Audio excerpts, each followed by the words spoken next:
Ако кремът ти действа само няколко часа, това не е грижа, това е илюзия.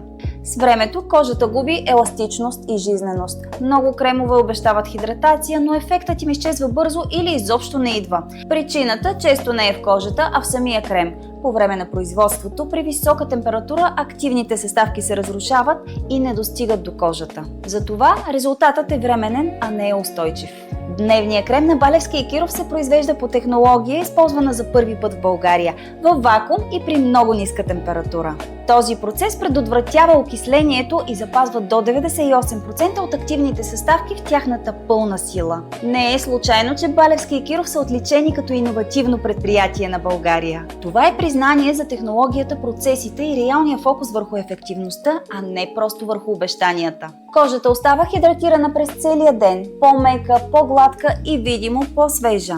В сайта на Балевски и Киров има над 8000 реални отзива с снимки и средна оценка 4,93 от 5.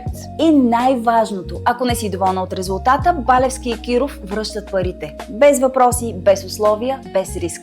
Провери за наличност от линка в описанието.